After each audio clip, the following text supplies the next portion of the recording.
മലപ്പുറത്ത് കോഴിയിറച്ചിയുടെ വില സർവകാല റെക്കോർഡിലേക്ക്. മലപ്പുറത്ത് 1 കിലോ കോഴിയിറച്ചിക്ക് 210 മുതൽ 230 രൂപ വരെയാണ് ഈടാക്കുന്നത്. വിഷുവും റമദാൻ വ്രതവുമെല്ലാം എത്തിയതോടെ ആവശ്യക്കാർ കൂടിയതും വിലവർദ്ധനവിന് കാരണമായിട്ടുണ്ട്. പലയിടത്തും കച്ചവടക്കാരും ഉപഭോക്താക്കളും തമ്മിൽ വിലവർദ്ധനവിനെ ചൊല്ലി വാക്കുതർക്കങ്ങളുണ്ടായി. വില കേട്ട് ഞെട്ടി ഇറച്ചി വാങ്ങാതെ മടങ്ങിയവരുമുണ്ട്.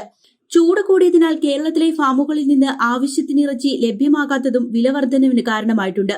തമിഴ്നാട്ടിൽ നിന്ന് കോഴികളെ എത്തിക്കാൻ ചിലവ് കൂടിയതും വിലവർദ്ധനവിന് കാരണമായി കച്ചവടക്കാർ ചൂണ്ടിക്കാട്ടുന്നു. കഴിഞ്ഞ 4 ദിവസത്തിനിടെ 50 രൂപയാണ് കോഴിയിറച്ചിക്ക് കൂടിയത്. കോഴിത്തീറ്റയുടെയും കോഴിക്കുഞ്ഞുങ്ങളുടെയും വില കൂടിയതുമൂലം കൃഷി നഷ്ടത്തിലാണെന്നാണ് ചില ഫാം ഉടമകളുടെ പ്രതികരണം.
കൂടുതൽ വാർത്തകൾക്കായി ഞങ്ങളുടെ വെബ്സൈറ്റായ malayalam.samayam.com സന്ദർശിക്കുക. കൂടുതൽ വീഡിയോകൾക്കായി ഞങ്ങളുടെ യൂട്യൂബ് ചാനൽ സബ്സ്ക്രൈബ് ചെയ്യുക. ഇത് സമയം മലയാളം ഫ്രം ടൈംസ്.